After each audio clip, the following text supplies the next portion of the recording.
Today I have David Schuck on. He and I were friends way back in the day at Liberty Tax, and then he's gone on to do some amazing things as a franchisee that's private equity backed in the Club Pilates franchise system, and he went into 2 more franchises as well. So we got into things like, what are some of the pivotal, key moments that you leveled up your game in franchising?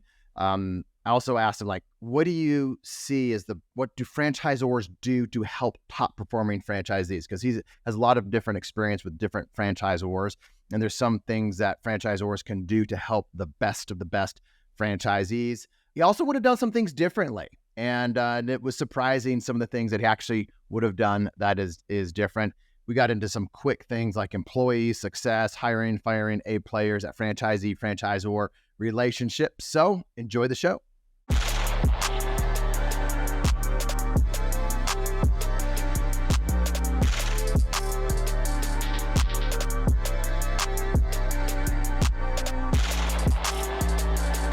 Representing Franchise Secrets, Erik Von Horn. So I just hit record about 5 seconds ago. I said, hey, you said, sounds like I'm just a filler. You have these big guests on all the time. I'm like, yeah, every now and then I have to go to the bottom of the barrel and fish out like a David Schuck or somebody like that, just because we're friends. And I'm like, I feel like I owe it to you. So this is just one of those charity podcasts, I owe David something, that's how I feel. What about you? How do you feel? Oh, I'm excited. This is a welcome respite for my busy week. It's nice to catch up and talk shop, and it'll be fun to see how we were talking before we recorded about the reach of the podcast. It's always cool how to see you grow with this and see the audience grow. So it'll be I'm sure there'll be somebody that'll, probably my mom.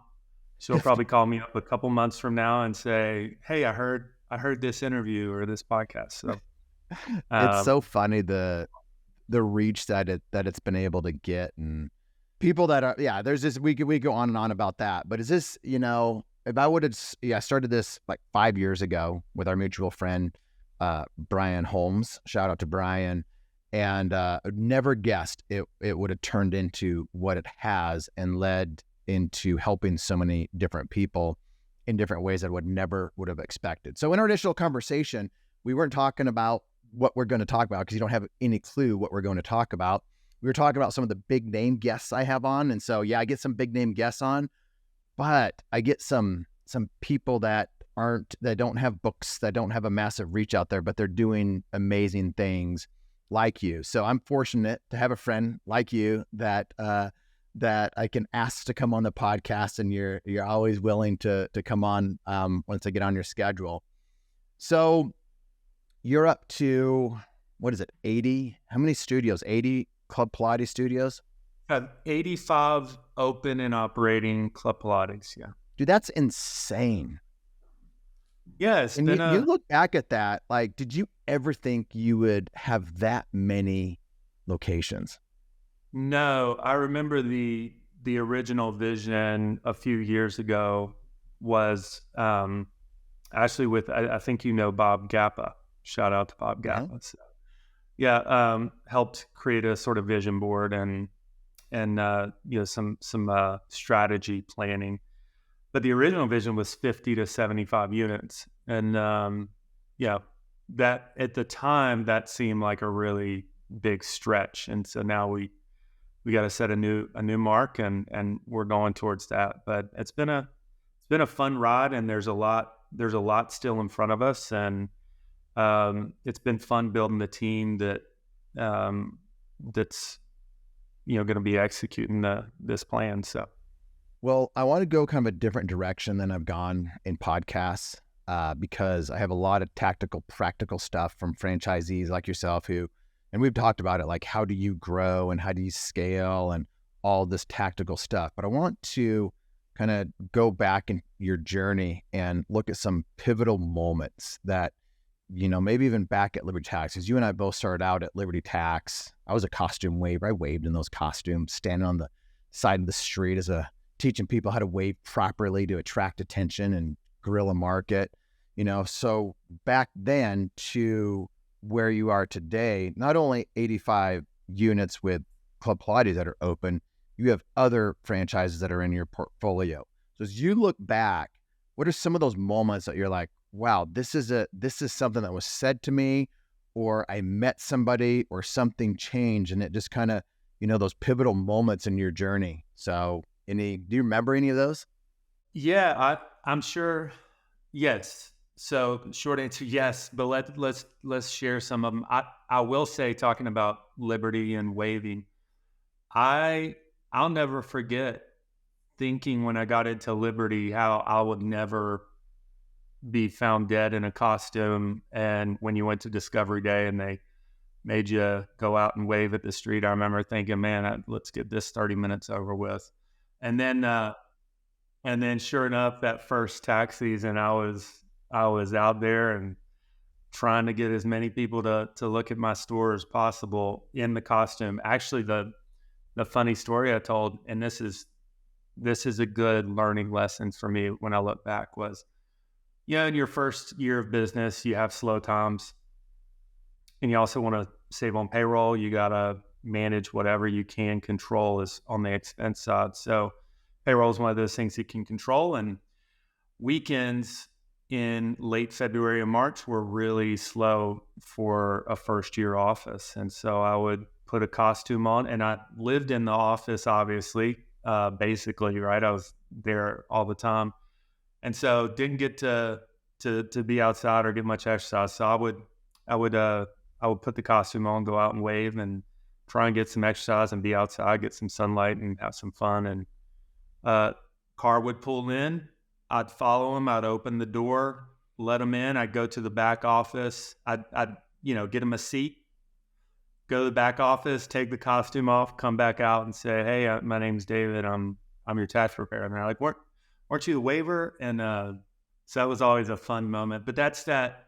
You've heard the quote before. That is the, if it is to be, it is up to me type of attitude that is so common in highly successful people, in my opinion. I love that.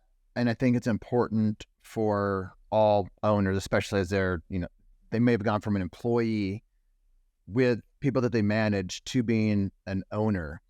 And, a lot of people want to go from an employee managing people to the visionary in their company and not really do anything in the business. How you and I grew up in business as entrepreneurs are like, you get it done and you're in there doing the things. We were operators. Today, I'm not an operator at all in any of my businesses. I'm the visionary. I'm the thinker. I'm the strategist. I'm a lot of things, but I'm not the operator. But it hasn't always been that way. And I look back and it was hard at times, and we were in the trenches building our businesses and not making a ton of money in those first years, but we learned a lot. So I love that you said that, because you can look at you now and the things that you're doing today are very different than the things that you did back then. We'll get to that later, because I want to find out, like, what do you focus on and how has that changed? But I love that. And I have those same memories at Liberty, like being out there. I didn't want to, I hated it, but I did it because I knew that's what the business needed.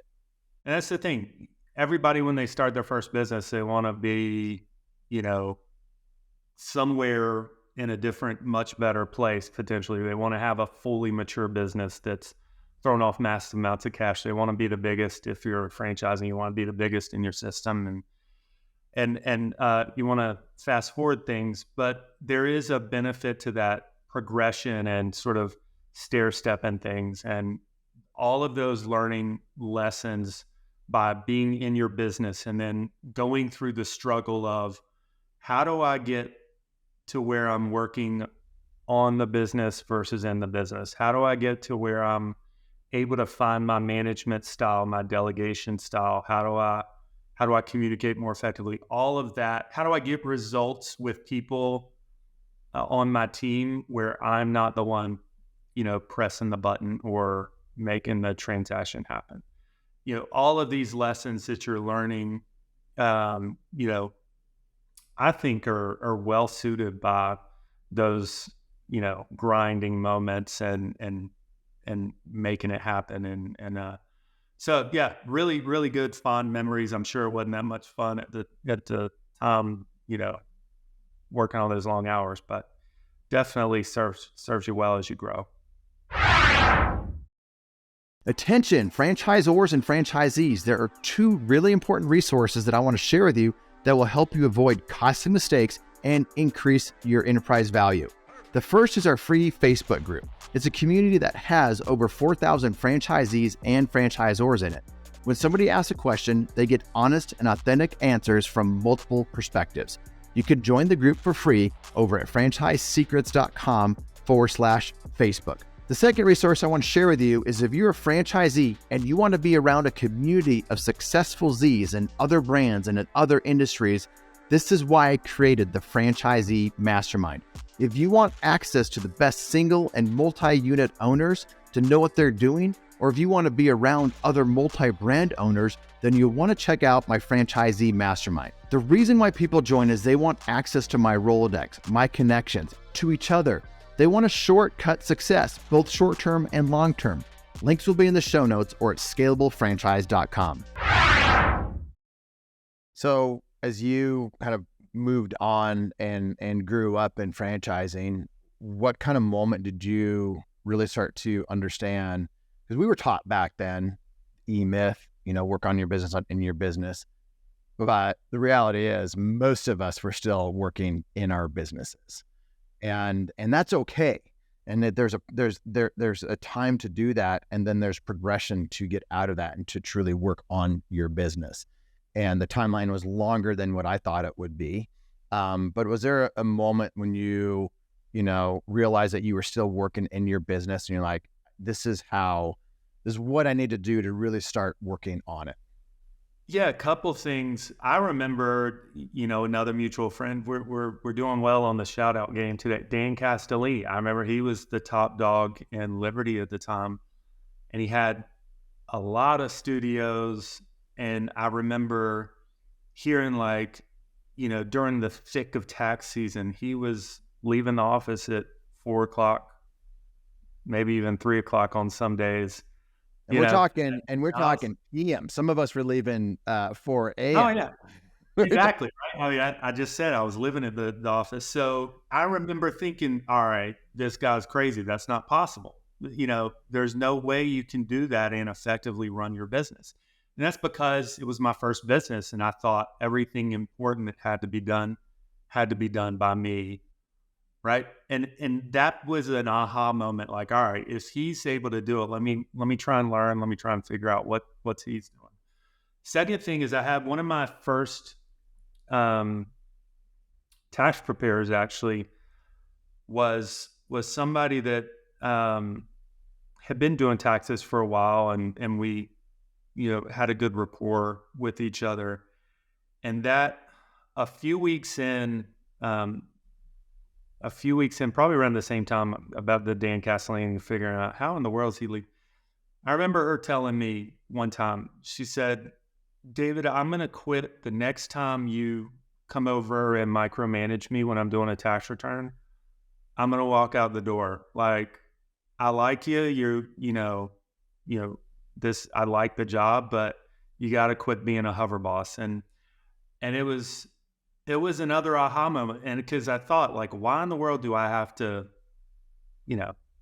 be doing everything or feel like I'm doing everything? I can trust other people to do the job well. And that's a lesson that, it's easy to get sucked into that. You put a lot of money into your business. It's, if you fail, that's a lot of pain. So you feel a confidence in yourself. But, that lesson was key. And that was an aha moment of like, okay, people are pretty good on the level. Like, people care about doing a good job for the most part. If you get the right person, if you hire for character, they're going to want to do a good job. And you just have to monitor those results and react versus shortcutting that and micromanaging. So that was another aha moment.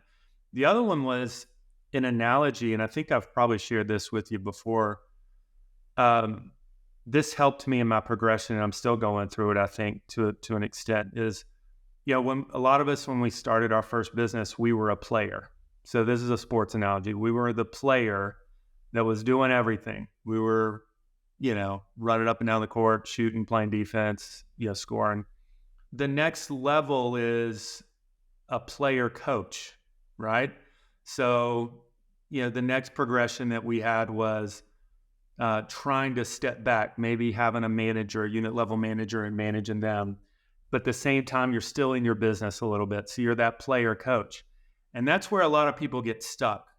The big aha was when I started thinking there's other levels. I always thought, player coach was the place to be, best of both worlds. But you can become a coach only. You could move up to a general manager of a sports franchise where, you're a little bit further removed, and then you become the franchise owner, right? If you think about a Jerry Jones or things like that. So that analogy helped me think in a different way about scaling a business and really respecting the roles of, everybody in a business, from line level employees all the way up to the owner. And it's really interesting if you think about that. I think one of the limiting ideas I'd had in the past about that kept me from stepping away was, if folks don't see me sort of in the trenches or down with the struggle of the day to day, that they're not going to want to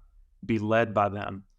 And that's a sometimes valid concern. And you want to make sure that you're not, in the ivory tower with your feet up on the desk. But there's also a really good argument of the way to scale a business and grow and build solid teams is to respect roles and play to people's strengths. And if your strength is building the teams, leading, setting that vision, and monitoring and reacting with large sort of directional decisions, and coaching your folks, then that's the best role for you as the owner.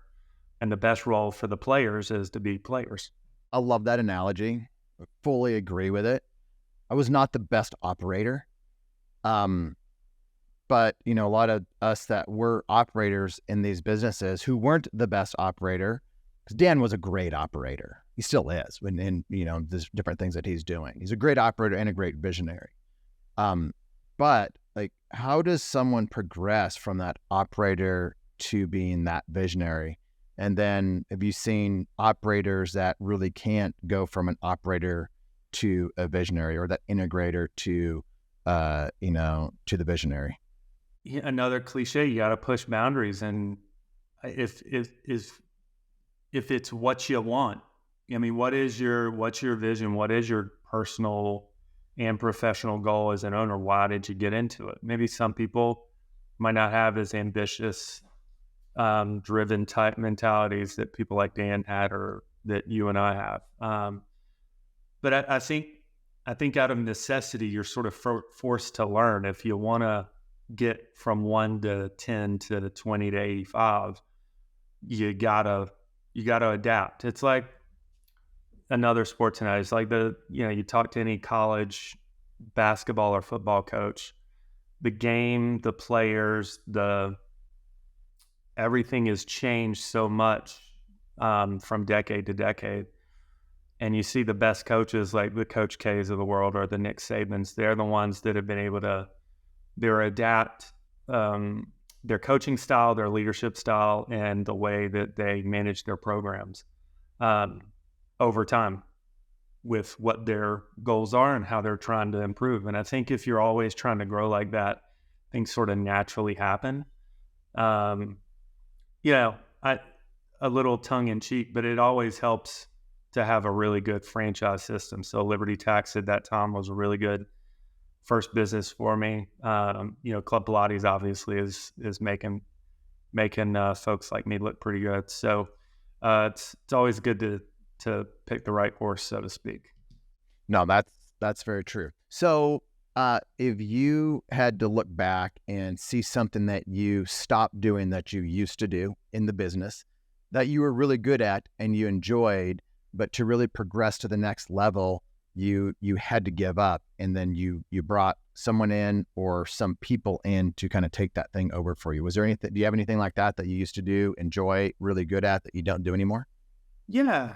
I always enjoy shaking hands, kissing babies. I loved visiting stores and spending time with everybody that's from customers to sales reps to teachers to managers. I always love the visits and coaching opportunities and asking questions and things of that nature. That's always a fun thing. And I think why it's fun is it's a way you get the pulse of your business. You get to see and feel the energy of the good things that your business is doing. You get to get feedback pretty much instantaneously. I love talking to customers. I think that's the easiest way. If you're ever wondering how your business is doing, take a half day or day and go visit your business and talk to your customers. And you'll find out a lot sometimes that you might not be aware of, or you'll find out some good things that maybe you didn't think you were doing as well. But, that's something that I've always gotten energy from and really enjoyed. And, when you scale, your time becomes a little bit more limited, and your ability to do that effectively, that's something you definitely have to delegate. I've made a personal decision. I don't give it all up. So part of my style is I do like to be present on occasion in my units. So I will, like, matter of fact, last week I just visited 5 or 6 of them. So it's definitely a challenge because you don't get to that sort of instant feedback and ability to have great conversations all the time. But yeah, you change and you find people and you try and model the behavior of a good visit, and you try and nudge people to talk to your customers, and you're develop that next level of leadership. So, all right, let's shift gears a little bit and talk about hiring and firing vendors, suppliers. So, sometimes franchisors say you have to use this vendor, and the franchisee doesn't like that vendor very much, or they're not a good vendor, or you have a franchisee and you love certain vendors and they've been with you for a while, and you want to bring them to the next brand that you buy, or you just hate certain vendors because they don't perform. So just in general, how do you, as a large, successful franchisee, view that franchisee vendor relationship? So talk about the good ones and the bad ones. And we will not mention any names of good or bad, but you can mention like the type marketing or whatever it is. But, I think this is a big sticking point with a lot of franchisees, and I don't think it's talked about very often. So what do you think? I don't know how much I'll be able to add to it other than I would agree with what you said. It's very important. It's also, well, let me back up. The unfortunate experiences I've had with vendors tend to come when they are the captive vendors, when there's not that competition in place, meaning the franchisor requires them. I've been fortunate enough with every franchise system to have a voice at the franchisor level, and be on the advisory committees, things like that, have a direct line to the president or the powers that be. So that's definitely, an angle I've always taken, as sort of, to make sure that I'm advocating for the vendor relationships that I think are best for the franchisees. I think that's absolutely route number one that franchisees need to take, is always advocate for themselves. With regards to that, do it the right way. Obviously, I'm not an advocate for going rogue, but yeah, the other thing is I've always found with vendors, when you have competition, it's always ended up good for us. And I don't believe in putting all your eggs in one basket with vendors. So as you grow, healthy competition, and, being able to get to benchmark and get some some comparisons, and then you play them off of each other as far as, well, hey, so-and-so in the marketing side is getting us, these results here. We're going to need to see some improvement on your end, or, we got to just make a business decision, and they'll step it up. I will say, one of vendors in general, one of the tips I've always thought of and has worked well for us is the squeaky wheel actually does get the grease. So vendors I've found are really good when they're small. And then as they grow with a franchise or they grow as a business, sometimes they struggle, just like we all do at scale, and they struggle at providing that same amount of innovation or service level that they maybe did when you first started with them. And so you just got to remind them of that. And you got to, if you're the squeaky wheel, if you sort of demand that attention and demand that service level, you get results. It's the way the world works. Does that make sense? Yeah, it makes 100% of sense, because I talk to vendors, some good vendors, and they slow down their growth because they know they don't have enough A players to be able to service more franchisees, and they need to train up more people or hire more people, because you're only as good, as kind of your weakest player. So good vendors understand that. They could be a great vendor for 25 franchisees, but a horrible vendor for 50. So that's a great point.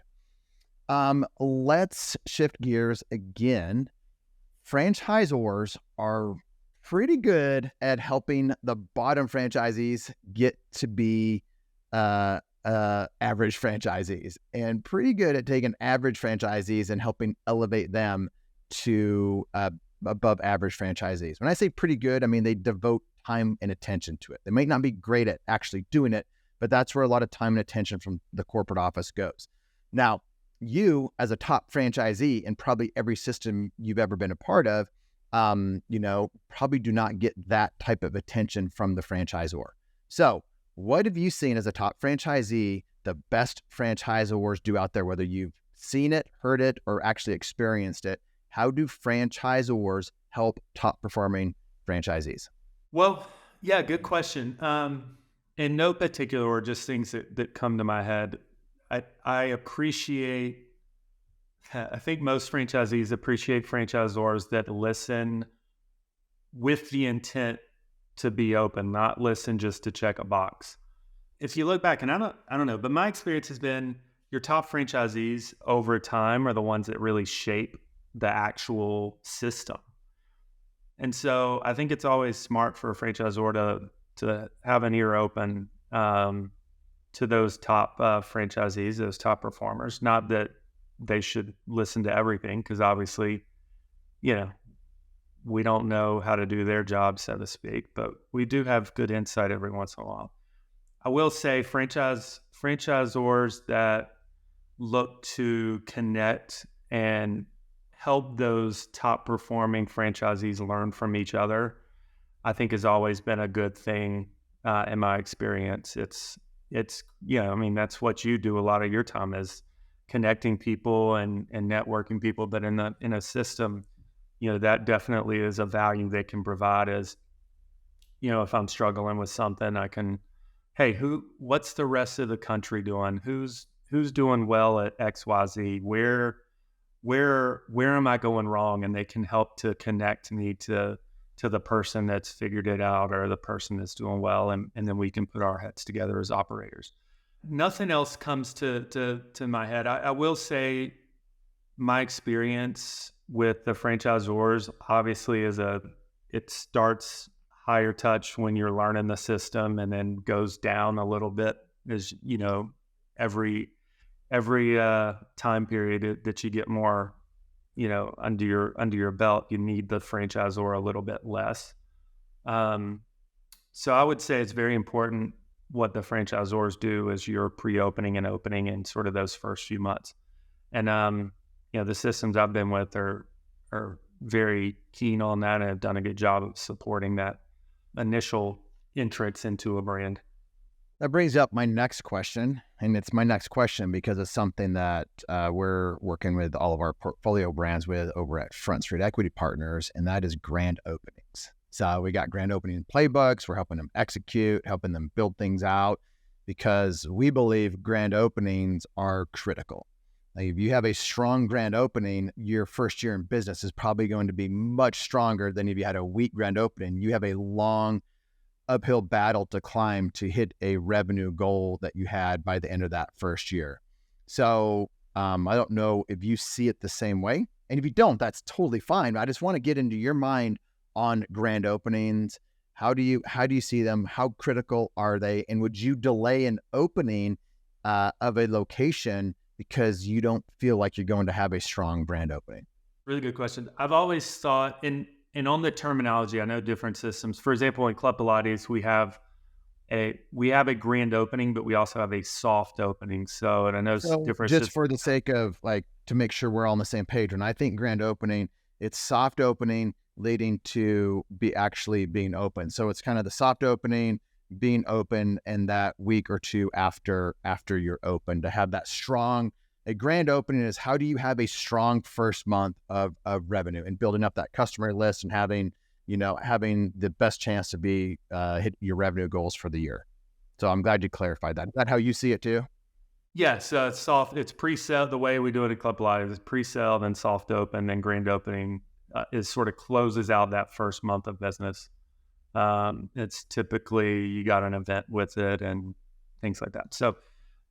Yes. So I've always thought you only got one chance to be the shiny new object, right? So I've always thought it was sort of weird when, you see a business say grand opening, you gotta have a banner out. That just never made sense to me. It's like, well, no, you've been there. How do you grand open? Like you've been there. So you only got one chance to be that new shiny object in the market or in the shopping center, and I think it's really important, and I think it does prime the pump that gets you a good opportunity to grow fast. Obviously, fitness lends itself well for this. Other businesses do as well. But I think the principle probably runs true in most businesses. When you first open, it's that first impression. It's an ability to say, "Hey, look at me, neighbor, I'm new," and so I think it is very important. So we put a lot of emphasis behind it. We put resources behind ours. We want to perform well, and if obviously that goes without saying, the better you perform, the easier that momentum in business is a real thing, and if you get it started sooner, then it'll take you where you want to go a lot faster. So that's that. As far as delaying an opening. I've absolutely pushed a grand opening event because maybe we dropped the ball or, like happens in business. Sometimes you get distracted or start focusing on things that aren't what's really important. And then all of a sudden it sneaks up. You're like, oh my goodness, next weekend's the big event and I haven't done any planning. Right. So absolutely, have pushed an event to do it right. I think that to me just makes sense. If you're gonna do it, then do it right. And if you have to push, you have to push. You said you put a lot of resources behind it, and I'm sure that's people and money. Can you give us a sense of the types of resources, like the hiring or the money that you put behind it, or the ad spend that you put behind it? Because again, I think a lot of franchisees out there are not putting enough resource behind their grand opening. So give us a sense of, when you say a lot of resources behind a grand opening, what does that look like? And has that changed over the years? Yeah, I mean, we're always testing to see what's too much and what works. But I would think about it this way, because if I were to say the dollar amounts for a Club Pilates, for example, I don't know that would resonate too much with Sure. other folks. What I'll say is, when I say resources, we put an emphasis on we think about it like front loading that marketing, that annual marketing spend budget. Let's front load a good amount of it to drive results early. Now, I'm also a believer, coming from my Liberty days, that let's try and find some inexpensive ways to get eyeballs, right? So, I was just actually yesterday telling somebody I'm a big believer in the tent. So you got to set a tent up in front of your store whenever you can, especially this time of year, right? Every chance you get for the tent and the balloons, get some of those free eyeballs. But thinking like that, like how do we get people in a pre-sale phase or that first month of operation, if we're located in a grocery anchored center, how do I get every single person that's walking into that grocery store? I know they're not coming for me, but how do I get them to just see me, right?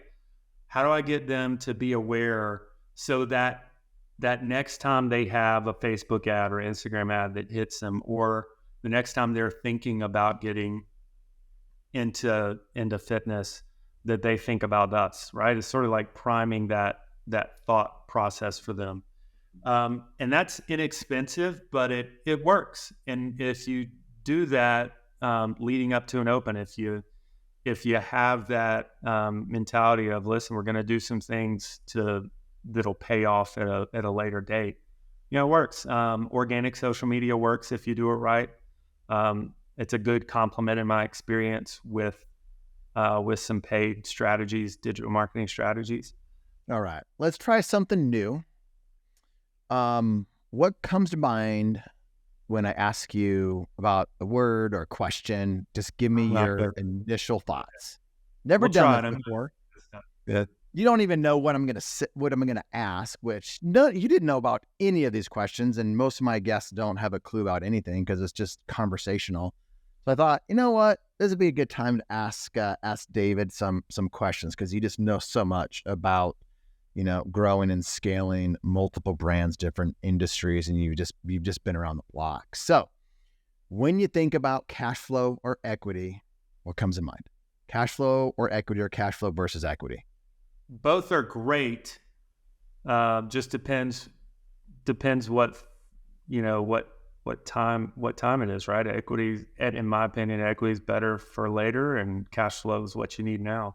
And I think finding that right balance for you and the place you're at in your business is probably a good thing to always think about. And you can't ever make a bad decision, because if you do, just start over and do it again with a different, rebalancing of it. But what are you more focused on today, cash flow or equity? A great question. I mean, that's a question that'll never be fully answered. That's such a personal question, but that's a debate that, I guess, for different stages in your business, you probably would have answered it differently.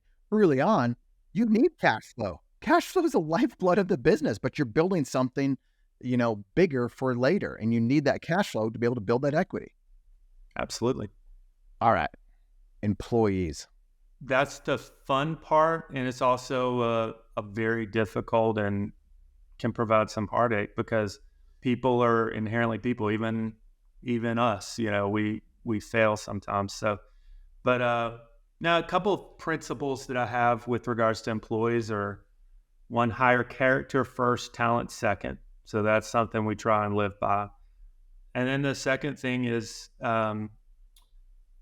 be a great place. Always be a great place for employees to work and customers to do business. So I believe if you have happy employees, you're going to have happy customers. And so we do care a lot about having the right team, the right people in the right seats. And so employees are obviously very important. What's your definition of success? That's another good one. I would say, as of today, I would say success is being able to wake up in the morning and spend your time on the things that matter. It sounds cliche, but it's actually really hard. But when you have those really good days of being able to spend your time on things that matter, that impact people, and that you still have a purpose towards it, those are great days. That's a successful day. And that runs true in business and in personal life. Like if I have a good day where I'm able to feel purposeful with the conversations I have with my wife or with my kids, and spend quality time with them, even if we just have a good dinner where we have really good debate or conversation, Like, to me, that's a successful day, right? Because I got to spend the time on something that was important, and you don't always get to do it that way. So sometimes you spin your wheels, and that's definitely not as successful. All right, one last one for you. Franchisee-franchisor relationship. Inherently tension-filled, but when it's done right, I think it's a huge win-win. I mean, I think there's so many stories of franchisor and franchisee winning together, and I think those are great stories, and that's what I want to be a part of in franchising, is where we search win-win scenarios and we grow together. I think where it gets sideways is where you inherently get too much one-sided either way. All right, we're going to have one last question and then wrap it up. What are you doing next? Like, are you building more or are you buying more? And I want to preface this question with, David has grown a lot by acquisition, buying other people's franchises. He's done it a lot within the Club Pilates system. He'll probably do it within other systems, and he can name those systems if he wants to. But I've seen it, I've witnessed it, and he's given his playbook on it. Go back and listen to a prior podcast where he's talking about how he acquires franchisees. And I've just had a conversation with a franchisee that he acquired, and a great franchisee, and it was a great relationship. And this franchisee listened to the podcast before to understand David's playbook, which is probably best for both of them, because and I asked him, like, how was David to deal with, knowing that I knew the answer to that. And he just gushed. He's like, what he said he would do, he actually did. There were no surprises at the end. And he's just like, he's a man of his word. And it was very straightforward. And it was a pleasure to deal with him and his team. So if you want the playbook, if you're a franchisor that wants to grow by acquiring, go back and learn from David in his past session. And if you're a franchisee that wants to learn how to buy existing franchise locations, that's just solid gold there, whether you're the buyer or the seller. So, are you still growing by acquiring? Yeah. By the way, thank you. That's awesome. That's an awesome compliment. So that sort of makes my day. So I appreciate that. Whoever that is, I'm sure you'll tell me off air, and I can reach out and say thanks. But yeah, I think where I'm at right now is a healthy mix. I see benefits in both. Obviously, sometimes, over the last couple of years coming out of COVID and fitness, the acquisition market was really, really strong. And I was sort of poised to execute on that. But new builds, I think, new builds are very important. I mean, they're less expensive than acquisitions. And if you can execute well on those and get some good ramps, they're definitely great with the return that they give you. And so I think a really good, healthy mix is the right balance. Obviously, franchisors like new. They don't, it doesn't help them as much on the acquisition side. So there's a scratch your back type effect there. But yeah, so this year we'll probably do just a little bit, probably about 60-40. So 60% acquisitions, 40% new builds will be what this year will look like.